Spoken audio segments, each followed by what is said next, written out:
자, 그러면 지금 이게 지금 잘 안 보이시죠? 뒤에? 예. 아실 화면을 켜볼게요.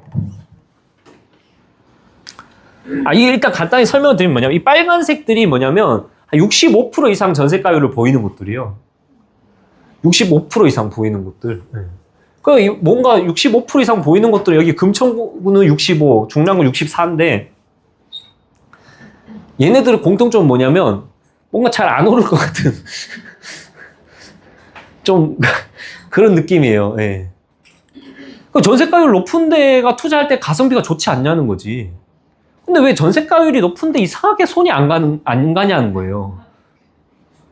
왜 그럴까? 혹시 뭐 추정되는 이유가 있을까요? 안 오를 거. 그게 안 오를 것 같다는 건 뭐냐면 뭔가 이제 바꿔서 얘기해 보면 오를 만한 상품이 없다는 거 아닐까?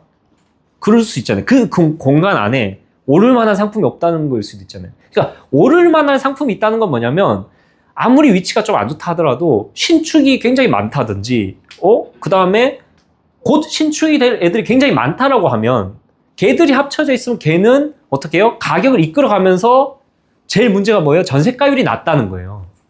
신축이 많으면 상당히 그 전세가율이 좀 낮아. 그 다음에 곧 신축이 될 아이는 뭐죠? 재건축 아파트잖아요. 재건축 아파트의 가장 큰 특징이 뭐죠? 전세가율이 굉장히 낮다는 거지. 그래서 얘네들은 최근에 많이 올라서 전세가율이 낮은 것도 있지만 강남 쪽은, 중심부 쪽은 기본적으로 그 곧 신축이 될 아이도 섞여 있기 때문에 전세가율을 깎아먹는 것도 커요. 그러니까 요런 데 가보면 재건축 될 아이들이 없어. 그래서 신축이 구축이 되어 가는 순간 전세가율이 기하급수적으로 올라가는 거예요. 파주에다 재건축할 게 있나요? 만약에? 신도시잖아, 거기는. 걔가 노후화되면 노후화될수록 어떻게 돼요? 더 이상 그거를 우리가, 그게 일기 신도시는 아니니까, 거기는. 그러니까 전세가율이 계속 올라가는 거지. 그러니까 이게 이제, 안 오른다는 게 아니라 시차가 있다는 거예요. 시차가. 무슨 얘기냐면, 지금 같은 상황에서 특히 더 심한 게 얘가 전세가율이 그게 달해가지고 막 이제 80%, 85%까지 달해가지고 올라가는 게 빠르냐. 물론 과거에도 그랬어요. 과거도 2014년도에 대출 풀어줬을 때 강남 재건축부터 올랐단 말이에요. 물론 주변부도 올랐지만. 신축가, 그러니까 상품성이 좋은 거. 얘네들 먼저 갈 수밖에 없는 거죠. 오르는 순서라고 따지면. 그러니까 이쪽이 먼저 가는 거고 얘네들은 이제 시간이 더 걸리는 거잖아요. 그런 면에서 안산이라는 존재가 뭐냐면 이게 계속 안산을 빌드업하기 위해서 여기까지 왔는데 그 전세가율이 높지가 않아요. 왜 그러냐면 그 도시가 재건축 대상이 꽤 많아, 아파트가. 놀랍게도 연식이 뭐냐면 이제 재건축을 해야 될 아이들이 꽤 많다는 거지. 물론 걔들이 다 재건축이 되냐의 문제는 다른 얘기예요. 하지만 대상 자체가 많아서 대표적인 거 뭐가 있어? 노원구잖아. 노원구가 신축이 가장 비율이 적은 구잖아요. 다 재건축 대상인데 재건축을 하니 못하니 이런 얘기를 하고 있잖아요. 그러니까 일단은 신축과 재건축이 많아야 지금에서는 우리가 먼저 오른다는 거야. 그러니까 이거를 또 응용을 해보면 어떻게 되냐면 만약에 대구나 부산에 가가지고 지금 산다라고 하면 어디가 먼저 오르겠어요? 그 기준시가 2억 풀어줬으니까 그런 거 사면 그게 먼저 오르겠냐는 거예요. 그게 아니라 이런 메커니즘을 똑같이 찾아가는 거예요. 그러니까 신축과 신축이 될 수 있고 좋은 자리에 있는 거 먼저 가기 때문에 지금 얘들 올랐어요? 안 올랐어요? 서울 수도권에서.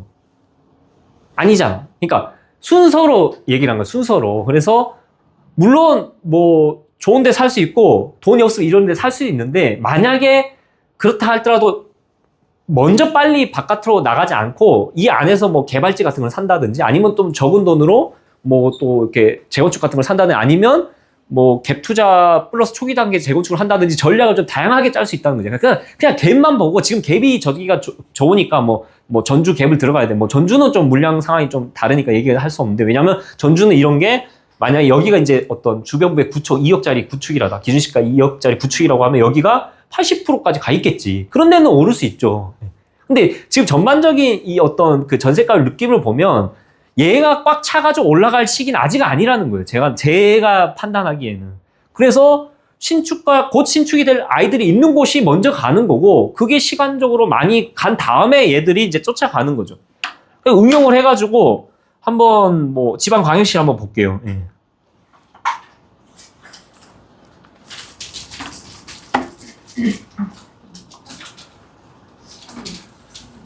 아시를 이제 여기를 갖다가 전세가율로 바꿔볼게요. 네, 전세가율로 바꿔가지고 없네? 단지를 지워버려가지고 죄송합니다. 자, 교통망이 좀 눈에 거슬리니까 지우고, 아까 이제 이 화면인 걸 바뀌었죠? 다시 아까 똑같은 화면이에요. PPT랑. 이제 우리가 이제 대구로 가보겠습니다. 네. 왜 지금 광역시 투자가 어렵냐? 네. 왜 안산 얘기하다 갑자기 광역시 얘기하는지 모르겠지만, 네. 자, 왜 어렵냐면, 이게 안 되네. 네. 이게 키우고 싶은데, 그러니까 요런 데가 갭으로는 가성비가 있다는 거지. 뭐 이에 대해서 69% 나오는 데가, 하지만 얘가 69%라고 해서 오르지 않는다는 거야. 다이나믹하게 오르진 않는다는 거야. 조금씩 오를 수는 있죠. 그러니까 얘가 현실적으로 막 77% 이 정도 돼야 오른다는 거지. 그럼 그 전에 대구 보면 안 오르냐? 아니야, 올라. 어디가 오르냐? 이런 데가 어떻게 해요? 전세값이 더 낮지만 오른다고. 그럼 이런 데 들어가려면 돈이 얼마나 필요해요? 많이 필요하다는 거예요. 그러니까 다 이게 결국 들어가는 돈 대비 나오는 게 투자 관점에서 보는 거잖아요. 그래서 이제 그런 부분이 어렵다는 거지. 그럼 이거 사놓고 기다리면 안 오르냐? 오르지. 근데 한참 기다려야 된다는 거예요. 아니, 여기서 좀 무리해서 돈을 먹고 일로 가도 여기서 2천 덜 먹더라도 여기서 1억을 먹고 2천은 나중에 가가지고 4천 벌면 된다 이거예요.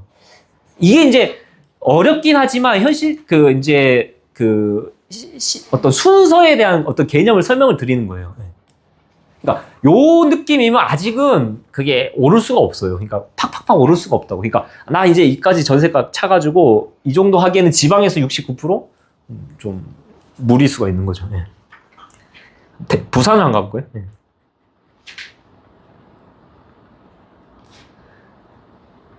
비슷합니다. 뭐 사상구, 사하구, 북구 이쪽으로, 예. 진구, 동구. 울산 한번 볼까요?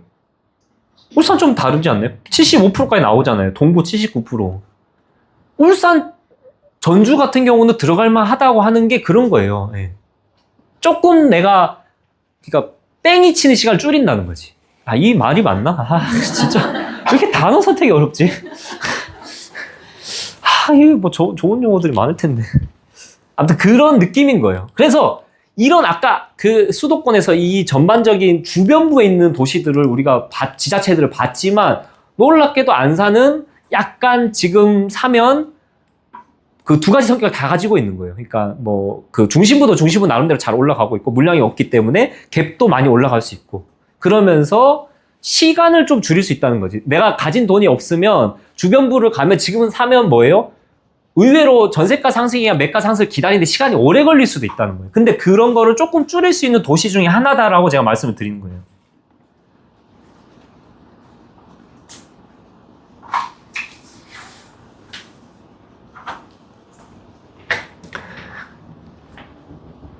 그래서 과거랑은 또 많이 달라졌죠. 우리 취득세 문제 때문에. 그러니까 이게 올라간다 해가지고 매가 상승을 빠르게 이렇게 쭉쭉쭉 바뀌어 나가는 데는 과거보다 조금 시간이 느릴 거라고 저는 생각하기 때문에, 지금 흐름을 타고 있는 쪽에서 어떻게든 기회를 잡아보려고 하는 게 당분간은 맞지 않을까라고 생각을 하는 거예요. 네. 이제 이거 너무 개인적인 의견이기 때문에 한번 참고만 하시고,